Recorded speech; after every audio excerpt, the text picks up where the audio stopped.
Hello and welcome to Odds on Copa America Matchday 2. We've already seen all the games in Matchday 1 and Leo Bachanian, apart from Messi, still in form, giving assists. What is the things that had caught your eye in this first Matchday in Copa America?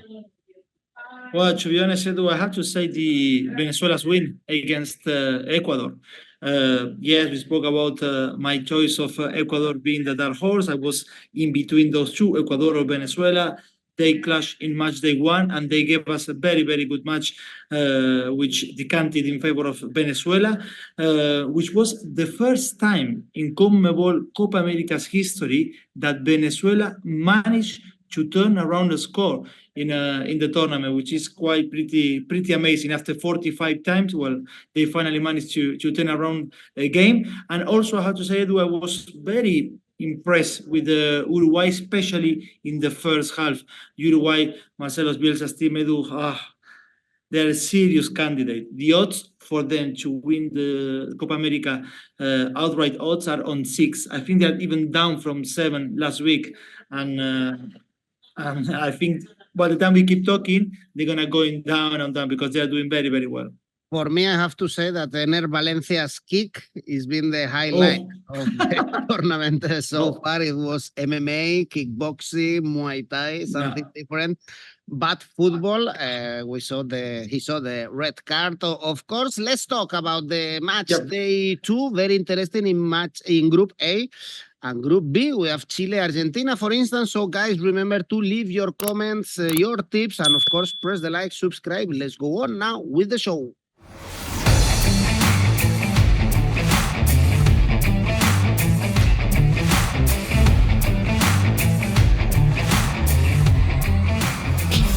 And let's start with this funny Group A, because here we have Argentina topping the group. They beat 2-0 Canada in the opening day. And then Peru, Chile, goalless draw. So it's going to be very open. It's going to be decided in the last match day.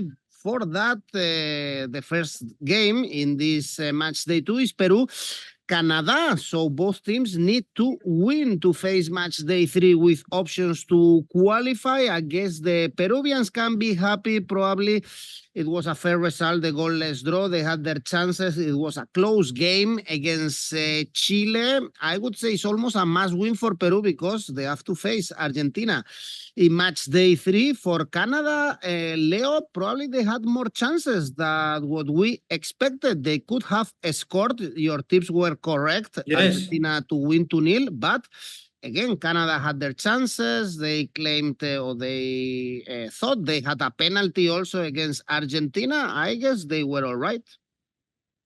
And to be honest, that could be one of the takes for sure for Chile and Peru after match day 1, which is the take for them, that Canada can absolutely take second spot in this group. Again, I don't think about Canada as a dark horse. I think that even if they make it out of the group stage, the trip is going to end in the quarterfinals. But their display against Argentina was impressive and absolutely much better what they done than what we have seen with Peru and Chile. We spoke, of course, of what a strange night it was going to be for Peru. I liked the way that the Peruvian journalist Renato Cisnero put it in a way, using the metaphor of describing how was the night for Peru, Edu, and that it was like a bit like watching your ex-girlfriend, the love of your life, for the first time holding someone else's hand in a party. And it's not just someone else, it's your neighbor who you never got along very well. So that was for Peruvians to see finally, officially, Ricardo Gareca in charge of Chile and against them. Fossati used 3 at the back, which is something that I personally cannot remember, Edu, when I had to think about Gareca's years in Peru, and I cannot remember if they have used it at all in the last 20 years in Peru, 3 at the back. That was not the only change, because Luis Advíncula, who is usually a right back or right wing, he played on. He lasted only 35 minutes because of an injury. Many are saying that the pitches in this Copa America are not helping players avoiding injuries. Luis Advíncula, anyway, had to get off after 35 minutes, and he was substituted by Marcos Lopez, who's a natural left back. And from then, everything went better for Peru. So for sure, Fossati will use him from the start against Canada. And the second half, it was positive for Peru. Actually, if you need to find the best player in Chile in that 0-0, that would have been 𝗀𝗲𝗀𝗀. So that says a bit that Peruvian performance, at least in the second half, got a little bit better. With Canada, as I said, I really like what I've seen. The biggest take is that they are fighting for second spot in this group. I haven't changed my mind. Again, I don't see them as a dark horse, but they are favorites here against Peru. I have no doubt about that. We talk about Alphonso Davies, Jonathan David, but Ismael Koné at the heart of the midfield. Ismael Koné, what for player, was outstanding, absolutely, against Argentina. And with a little bit of luck, for sure, they should have scored, because they had like two clear-cut chances in front of Emi Martinez. That header at the end of the first half, I think, was the main chance they had. And you never know what could have happened if they scored that one before the end of the first half. So in here, Edu, I trust Canada to win 2.55. And also, I will point to the individual market in here. Alphonso Davies, over 1.5 shots in the game, odds of 2.5 as well.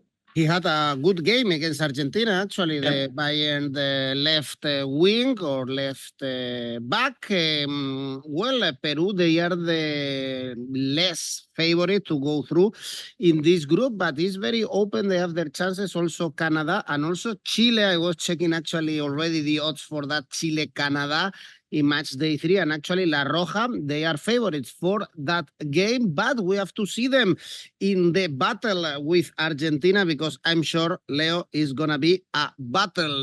This one in East Rutherford in MetLife Stadium is gonna be played this game, and be careful if you think it's gonna be easy for Argentina, because in the last games between these two teams were really narrow. Leo, we saw them in January in the CONMEBOL qualifiers for the World Cup. Argentina won in Santiago 2-1, but in the previous 3 games, we saw 3 draws. And Chile-Argentina, there is a lot of history between these two teams. Of course, the gap is getting bigger and bigger for Argentina, because Chile is getting worse and Argentina is getting better. But I don't think it's going to be a big result for Argentina, thrashing result. I mean, I don't think so neither, that it's going to be a thrashing result, but mostly and more than because lately, of course, the clash between Argentina and Chile are low-scoring issues. It's just because we spoke about this last show. Argentina, once they score 1 or 2, they prefer to keep the ball. They put the rhythm down of the game. So even if the playing difference is there for everyone to see on the pitch, if that happens, I cannot see Argentina anyway scoring a feast against Chile. Look, it's going to be a game as well with emotions, because if you remember, Argentina lost the final in 2016 in that same stadium in New Jersey against Chile, which they still have 𝗀𝗀𝗀𝗀, which they still have like Alexis Sanchez, who actually had a massive chance to score against Peru, and he missed it in the first half. They still have Mauricio Isla. On that same stadium, not just Argentina lost the final in 2016, but also Messi, if you remember, in the mix zone in the MetLife Stadium in New Jersey, where they're going to play on Tuesday night, Messi announced his resignation to the national team. He actually said something that now, with the perspective of time, when you look at it, it seems like weird, strange, but at the time it makes sense, because he said, "This is not for me. It is clear that to win something with Argentina is not for me. This is the end." He said that. And after 47 days, anyway, he came back to the team. So it didn't last too long, his resignation. But 8 years after, he comes back to the stadium being the world champion. You mentioned at the start, he had a good game, I believe, against Canada. assisting Alexis McAllister. Well, in the end, was Alexis assisting 𝗀𝗲𝗀𝗀, but he participated in the first one, and then yes, he assisting Lautaro Martinez to score the second one. Was very important for Argentina to have both Lautaro and Julian Alvarez scoring, putting their names in the score sheet. They really needed that, especially Julian Alvarez, who haven't scored since the semifinal against Croatia before scoring against Canada. And with Chile, Edu, I would say like the lowest performance since Ricardo Gareca took over as a head coach. Pretty much like Chile was caught in Peru's trap. What was Peru's trap? To interrupt the game as much as possible, to take the rhythm away from them, not allowing quick transitions neither. Almost every time Peru lost the ball, there was a foul, straight away if you watch the game. And Alexis Sanchez, as I said, he could have won it. He missed the biggest chance. But to say that Claudio Bravo in the end, in the second half, was the best player for Chile, I think it says a lot. Now with Argentina, anyway, the match won't be as slow as with Peru. Argentina will offer a more open match than Peru offer. I have no doubts about that, which I guess will help to see a better Chile as well. But a better Chile will be enough for them to take the best out of Argentina. Well, that's the thing I cannot see happening on Tuesday night. So my tips here are, Edu, Argentina to win first half, odds of 2.1. And another tip which we used a lot in qualifiers, and I think you know what I'm hearing, Argentina to win 2-0, odds of 2. And what about cards, Leo? Would you go for cards, a red card over 4.5 cards? I guess it's going to be a battle this game. Yeah, that could be also a market, definitely. Yes, the cards market could be something that to be looking at, absolutely. Because yes, it's going to be intense, and it's going to be Chile has a point the first game, and having an Argentinian coach even more.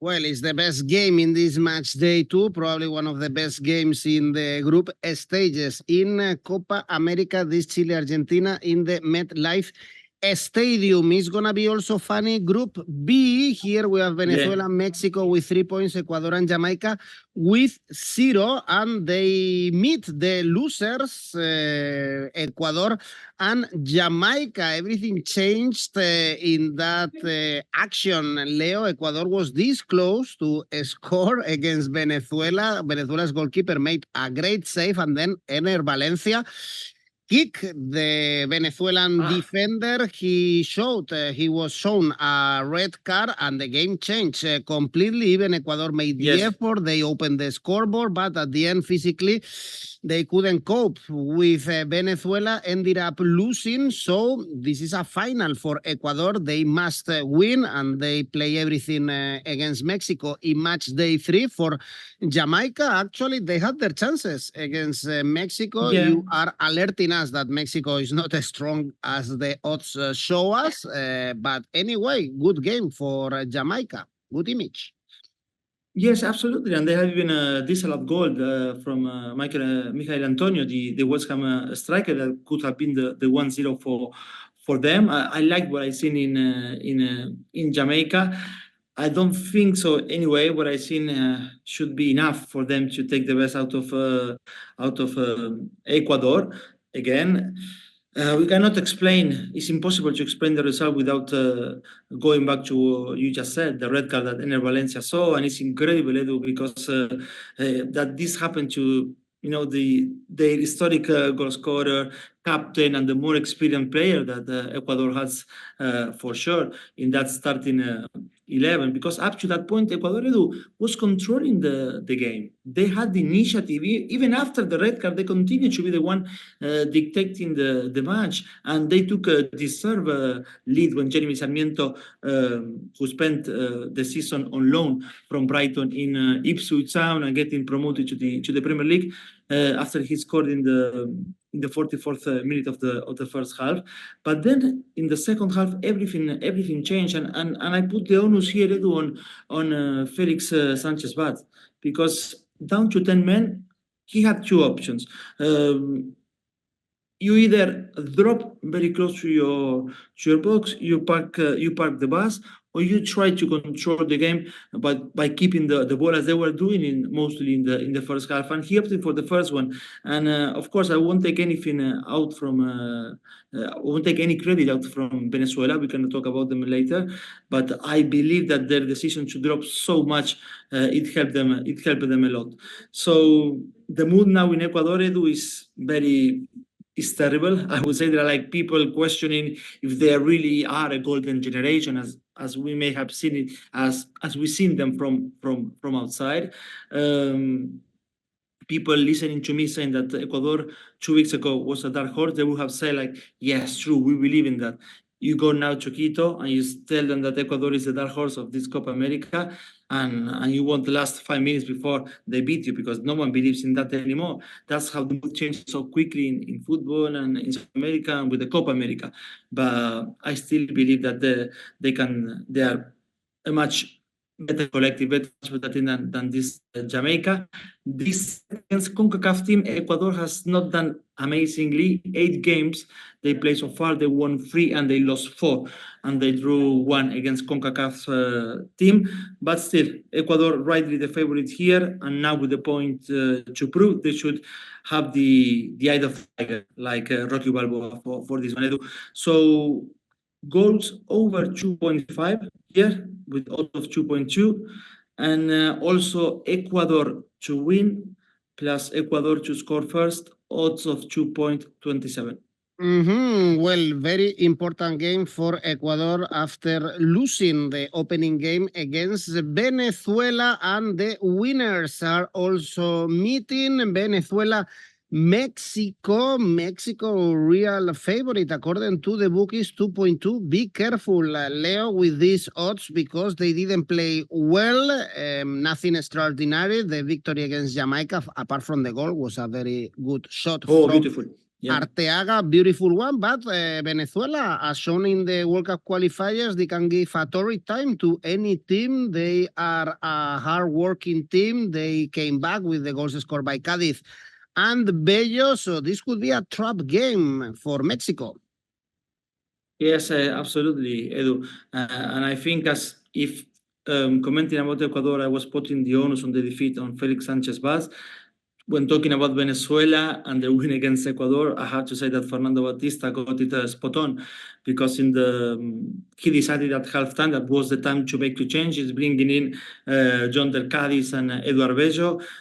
Second half, and the decision proved to be a brilliant move, because the young Cádiz scoring his first goal with the national team for his country in the 65th minute of the game, which was only the second shot on goal for Venezuela up to that point. That's what I would say, that Ecuador was doing well, even up to the 1-0 for them. And then at the 75th minute of the game, Bechos turned the game around. And as I said, the first time in the history of Copa America for Venezuela to manage to turn around one score. First comeback. And they had like great performances, Edu. Yangel Herrera, Salomon Rondon, a good game also from Soteldo too. Nahuel Ferraresi was amazing in defense. He deserved that after more than a year out because of an injury in Sao Paulo. They know that with the win, Edu, against Mexico, they will almost secure a spot in the quarterfinals. Of course, Mexico does know that too, but they didn't do great against Jamaica. Yes, they show character to recover from the pain of losing their best player, Edson Alvarez, who got out injury. He's irreplaceable, Edu Alvarez in Mexico in terms of qualities and leadership. There are times when Mexico look very flat, especially in the build-up and in the first half. I believe that in the second half they restored to trying to find the winning goal from outside the box, and in the end that paid off for them with a strike from Arteaga. When you look at individual quality, I would say yes, Mexico holds more individual quality than Venezuela, but I don't see the odds at all as are at the moment, with Mexico being so favorite in this game. My take here, there will be double chance Venezuela, odds of 1.75. and both teams to score. Odds of 2.05 on average on Oddspeedia's website. It's strange watching Mexico in a big tournament without Memo Ochoa, right? On True, yes. Goal. Another times, this is a new Mexico, and it's not working properly, but at least they got the first 3 points. Very interesting, the Group A and Group B. Even if we are in match day 2, I think it's done. For Group C, we notice the difference between Uruguay and USA and Panama and Bolivia. First game is going to be Panama-USA. Very easy for the host team. They took the lead very early against Bolivia. Pulisic, good goal, Balogun, and then it was a walk in the park for the States. For Panama, Leo, at least they had their chances against Uruguay. Uruguay didn't kill the game until the last minutes. Normally, it was win 2-0 for Uruguay, but Panama got their goal in the last minute. Yes, and I was a bit upset with that last minute goal from Panama because one of my teams was Asian handicap -2, and it was there, Edu. But they scored in the last minute to make it in the end 3-1. But in the second half, they were correct, I would say, Panama. The first half, and especially the first 20 minutes, they were all over the place, but that's thanks to what Uruguay has done, which they were amazing, especially in that first half. But if Panama can build on what they have done in the second half, maybe they could believe in taking something from here, which I don't believe. Rightly so, the USA is the favorites here. They were amazing against Bolivia. The 2-0 does not reflect at all what happened in that pitch. Pulisic goal was amazing. Balogun finally, after 6 games with the national team not scoring, he managed to score as well with an assist from Christian Pulisic. But it wasn't only a great performance from Pulisic, from the Captain America. Tyler Adams playing 45 minutes. He did very well, and I'm stressing 45 minutes because they are taking him slowly. He played only a little bit more than 120 minutes, if I'm not wrong, of Premier League with Bournemouth because of plenty of injuries during the season. And now he's back, and he's a very, very important player in that midfield role for the USA. 𝗀𝗵cie 𝘀𝗏 was as well having a very good game on the right, and nothing should change, to be honest, against Panama. I mean, if I have to take something negative from the USA against Bolivia, is this, that they didn't take their chances. Even Pepe, the PSV striker, he had like 2 clear-cut opportunities in the last 10 minutes, and he couldn't score, and that could bring them troubles against Uruguay for sure. And then if they want to dream a little bit more once they arrive to the quarterfinals. But against Panama, it should be more than enough what they have done with Bolivia if they manage to replicate now against their CONCACAF rivals. Edu, my takes here: first half win for USA, odds of 2, and goals over 2.5 here as well with 1.94. And this group should be decided in this match day because we expect USA to win and to beat Panama. And also we expect Uruguay to beat probably even heavily Bolivia. Beautiful goal for Araujo opening the score sheet, but then we have to wait until the last 10 minutes of the game to see Darwin Núñez score the second, and then Viña the third. Anyway, you said at the beginning of the video that you were impressed by the Celeste at some point. Yes, absolutely. They had 9. I have it written here. Yes, they had 9 shots in the first 20 minutes. That's what I was saying. The way they started the game, it was just they were all over. The intensity, the aggressivity to win possession was from another planet. But the many missed goal opportunities that they did not take in the first, I think, like created kind of like a growing frustration within the team, which combined with the injuries of Ronald Araujo and Matias Oliveira, the left back, that was a kind of like a recipe for a Uruguayan slump in some periods of the second half. Then yes, they managed to make it 3-0 at some point after Darwin in 86 minutes of the match. Talking about Darwin, just it's amazing what happened with him. It's like wherever he goes, chaos follows. It doesn't matter if it's the Premier League or if it's in the Hard Rock Cafe Stadium in Miami.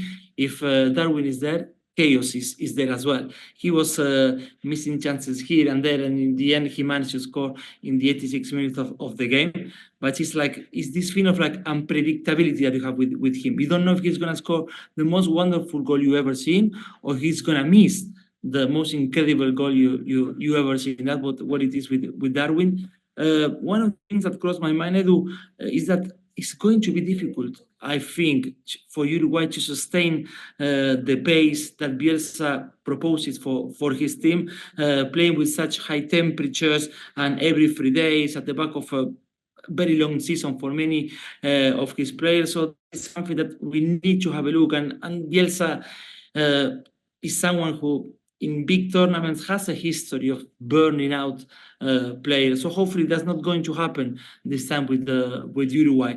But watching them as impressive as I was thinking, okay, wait, how long can they sustain this? How long they can play with this intensity, aggressivity, being so hot and so humid? So we'll see. But against Panama, of course, there's no match for them. So here, Uruguay, Edu, to win first half, combined with Darwin to score anytime, those two, Uruguay to win first half plus Darwin to score anytime, odds of 2.43, and also Uruguay first half Asian handicap -1, odds of 2.15.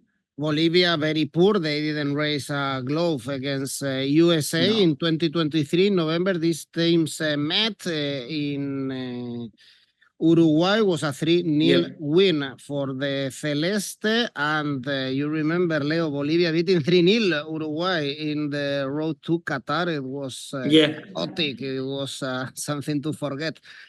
For Uruguay, I think still with Tavares on the bench. That was his last game, Edu. Exactly. That was his last game in the Hernando Siles of La Paz, yes. Hernando Siles, that last name is familiar to me. Well, this should be decided. Group C in Matchday 2, really favorite, Uruguay and USA. And then let's jump into Group D, first game, Colombia, Costa Rica. You mentioned in our preview show for the Copa America, one name, you threw one name, James Rodriguez, and he is delivering. For Colombia, Colombia is still in good shape. They arrived to the tournament winning all the games, and they did the same against Paraguay, took a 2-0 distance. Then Paraguay scored, but Colombia didn't suffer. Even they had a penalty at the end. The referee said it was not penalty. Paraguay didn't have any chance to put the equalizer on the score sheet. So good start for Colombia. Yes, Edu, and James is from a different planet. It doesn't matter if he has a club or not, if he plays in the Morumbi, in the Bernabeu, or in his garden, the quality is always there. Once he puts on the yellow shirt, I have the feeling that he feels Superman, to be honest. Some crypto guy maybe should take his performance in the first half and make a non-fungible token, and sold it by million, because he was very good in that first half.